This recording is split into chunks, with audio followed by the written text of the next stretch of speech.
Hi, friends. Welcome back to chapter 9 of The Voyage of the Dawn Treader. This chapter is a little bit crazy, so strap in and here we go. The Island of the Voices. And now the winds, which had so long been from the northwest, began to blow from the west itself. And every morning when the sun rose out of the sea, the curved prow of the Dawn Treader stood up right across the middle of the sun. Some thought that the sun looked larger than it looked in Narnia, but others disagreed. And they sailed and sailed before a gentle yet steady breeze, and saw neither fish nor gull nor ship nor shore, and stores began to get low again.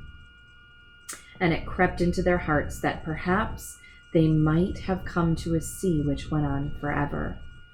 But when the very last day on which they thought they could risk continuing their eastward voyage dawned, it revealed right ahead between them and the sunrise a low land lying like a cloud. They made harbor in a wide bay about the middle of the afternoon and landed. It was a very different country from any they had yet seen. For when they had crossed the sandy beach, they found all silent and empty, as if it were an uninhabited land. But before them were level lawns in which the grass was as smooth and short as it used to be in the grounds of great English houses, where 10 gardeners were kept. The trees, of which there were many, all stood well apart from one another, and there were no broken branches and no leaves lying on the ground. Pigeons sometimes cooed, but there was no other noise. Presently they came to a long, straight, sanded path with not a weed growing on it, and trees on either hand. Far off at the other end of this avenue they now caught sight of a house, very long and gray and quiet-looking in the afternoon sun. Almost as soon as they entered this path, Lucy noticed that she had a little stone in her shoe. In that unknown place, it might have been wiser for her to ask the others to wait while she took it out. But she didn't. She just dropped quietly behind and sat down to take her shoe off. Her lace had got into a knot. Before she had undone the knot, the others were a fair distance ahead. By the time she had got the stone out and was putting the shoe on again, she could no longer hear them. But almost at once she heard something else. It was not coming from the direction of the house. What she heard was a thumping. It sounded as if dozens of strong workmen were hitting the ground as hard as they could with great wooden mallets, and it was very quickly coming nearer. Here's a picture of Lucy tying her shoe. She was already sitting with her back to a tree, and as the tree was not one she could climb, there was really nothing to do but sit dead still and press herself against the tree and hope she wouldn't be seen. Thump, thump, thump, and whatever it was must be very close now, for she could feel the ground shaking, but she could see nothing. She thought the thing or things must just be behind her, but then there came a thump on the path right in front of her. She knew it was on the path, not only by the sound, but because she saw the sand scatter as if it had been struck a heavy blow. But she could see nothing that had struck it. Then all the thumping noises drew together about 20 feet away from her and suddenly ceased. Then came the voice. It was really very dreadful because she could still see nobody at all. The whole of that park-like country still looked as quiet and empty as it had looked when they first had landed. Nevertheless, only a few feet away from her, a voice spoke, and what it said was, "Mates, now's our chance." Instantly, a whole chorus of other voices replied, hear him, now's our chance." He said, "Well done, Chief, you never said a truer word." "What I say," continued the first voice, "is, get down to the shore between them and their boat, and let every mother's son look to his weapons. Catch 'em when they try to put to sea." "Aye, that's the way," shouted all the other voices. "You never made a better plan, Chief. Keep it up, Chief. You couldn't have a better plan than that." "Lively then, mates, lively," said the first voice. "Off we go." "Right again, Chief," said the others. "Couldn't have a better order. Just what we were going to say ourselves. Off we go." Immediately, the thumping began again, very loud at first, but soon fainter and fainter, till it died out in the direction of the sea. Lucy knew there was no time to sit puzzling as to what these invisible creatures might be. As soon as the thumping noise had died away, she got up and ran along the path after the others as quickly as her legs would carry her. They must at all costs be warned. While this had been happening, the others had reached the house. It was a low building, only 2 stories high, made of a beautiful mellow stone, many windowed and partially covered with ivy. Everything was so still that Eustace said, "I think it's empty." But Caspian silently pointed to the column of smoke which rose from one chimney. They found a wide gateway open and passed through it into a paved courtyard. And it was here that they had their first indication that there was something odd about this island. In the middle of the courtyard stood a pump, and beneath that pump, a bucket.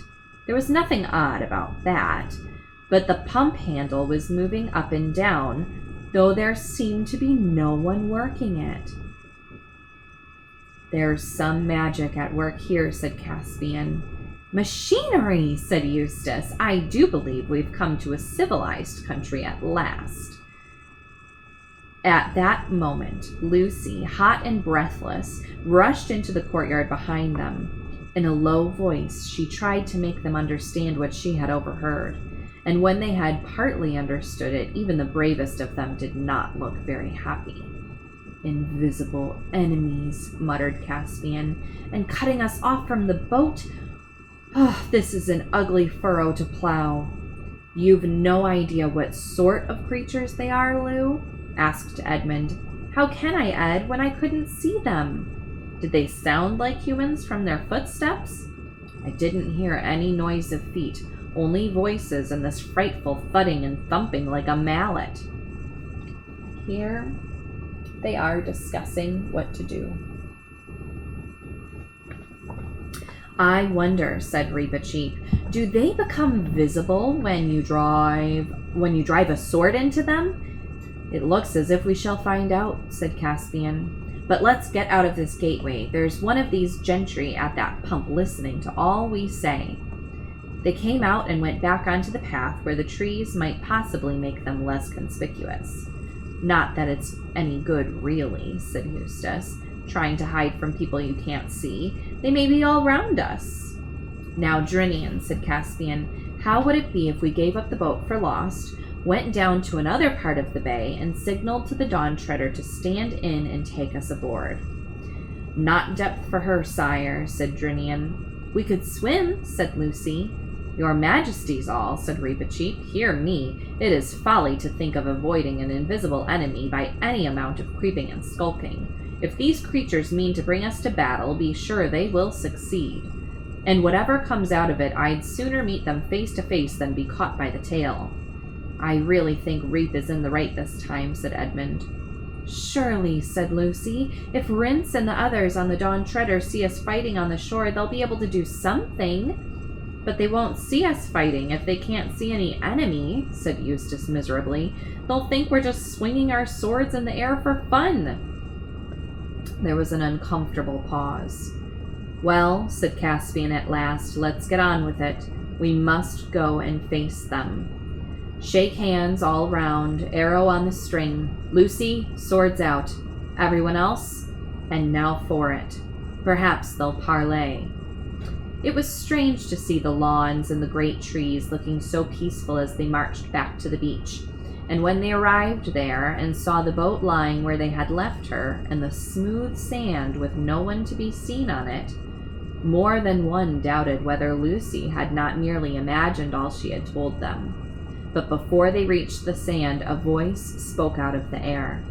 "No further, masters. No further now," it said. "We've got to talk with you first. There's 50 of us, and more here with weapons in our fists." "Hear him! Hear him!" came the chorus. "That's our chief. You can depend on what he says. He's telling the truth, he is." "I do not see these 50 warriors," observed Reepicheep. That's right, said the chief voice. "You don't see us. And why not? Because we're invisible." "Keep it up, chief, keep it up," said the other voices. "You're talking like a book. They couldn't ask for a better answer than that." "Be quiet, Reep," said Caspian, and then added in a louder voice, "You invisible people, what do you want with us, and what have we done to earn your enmity?" "We want something that little girl can do for us," said the chief voice. The others explained that this is just what they would have said themselves. "Little girl," said Reepicheep, "the lady is a queen." "We do not know about queens," said the chief voice. No more we do," chimed in the others. "But we want something she can do." "What is it?" said Lucy. "And if it is anything against Her Majesty's honor or safety," said Reepicheep, "you will wonder to see how many we can kill before we die." "Well," said the chief voice, "it's a long story. Suppose we all sit down." The proposal was warmly approved by the other voices, but the Narnians remained standing.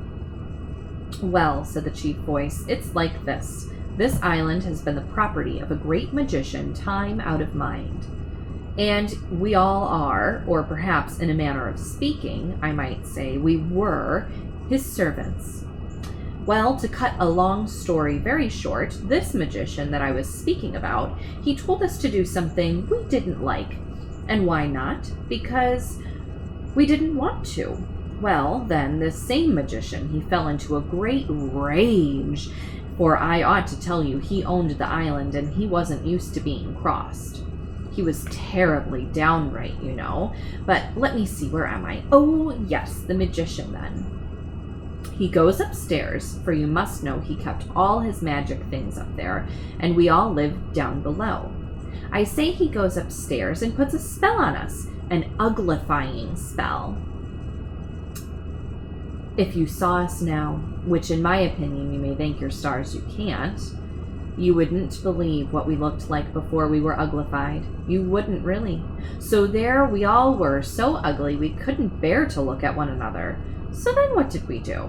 Well, I'll tell you what we did. We waited till we thought the same magician would be asleep in the afternoon, and we creep upstairs and go to his magic book, as old as brass, to see if we can do anything about this uglification. But we were all of a sweat and a tremble, so I won't deceive you. But believe me or believe me not, I do assure you that we couldn't find anything in the way of a spell for taking off the ugliness. And what with time getting on and being afraid that the old gentleman might wake up any minute, I was all of a muck of a sweat. So I won't deceive you. Well, to cut a long story short, whether we did right or whether we did wrong, in the end we see a spell for making people invisible. And we thought we'd rather be invisible than go on being as ugly as all that. And why? Because we'd like it better. So, my little girl, who's just about your little girl's age, and a sweet child she was before she was uglified, though now, but least said soonest mended, I say, my little girl, she says the spell, for it's got to be a little girl, or else the magician himself, if you see my meaning, for otherwise it won't work. And why not? Because nothing happens. So my Clipsy says the spell, for I ought to have told you she reads beautifully. And there we all were, as invisible as you could wish to see, and I do assure you it was a relief not to see one another's faces. At first, anyway. But the long and the short of it is we're mortal tired of being invisible, and there's another thing. We never reckoned on this magician, the one I was telling you about before, going invisible too, but we haven't ever seen him since. So we don't know if he's dead or gone away, or whether he's just sitting upstairs being invisible. And perhaps coming down and being invisible there. And believe me, it's no manner of use listening, because he always did go about with his bare feet on, making no more noise than a great big cat. And I'll tell you all, gentlemen straight, it's getting much more than what our nerves can stand. Sure, such was the chief voice's story, but very much shortened, because I have left out what the others said. Actually, he never got out more than 6 or 7 words without being interrupted by their agreements and encouragements, which drove the Narnians nearly out of their minds with impatience. When it was over, there was a very long silence. "But," said Lucy at last, "what's all this got to do with us? I don't understand." "Why, bless me, if I haven't gone and left out the whole point," said the chief voice. That you have," roared the other voices with great enthusiasm. "No one couldn't have left it out cleaner and better. Keep it up, Chief, keep it up." "Well, I needn't go over the whole story again," began the chief. "No, certainly not," said Caspian and Edmund. "Well, then, to put it in a nutshell," said the chief voice, "we've been waiting for ever so long for a nice little girl from foreign parts, like it might be you, Missy, that would go upstairs and go to the magic book and find the spell that takes off the invisibleness, and say it. And we all swore that the first strangers as landed on this island, having a nice little girl with them, for if they hadn't it be another matter, we wouldn't let them go away alive unless they'd done the needful for us. And that's why, gentlemen, if your little girl doesn't come up to scratch, it will be our painful duty to take you all down, merely in the way of business, as you might say, and no offense, I hope." "I don't see all your weapons," said Reepicheep. "Are they invisible too?" The words were scarcely out of his mouth before they heard a whizzing sound, and next moment a spear had struck, quivering in one of the trees behind them. "That's a spear, that is," said the chief voice. "That it is, Chief, that it is," said the others. "You couldn't have put it better. And it came from my hand," the chief voice continued. "They get visible when they leave us." "But why do you want me to do this?" asked Lucy.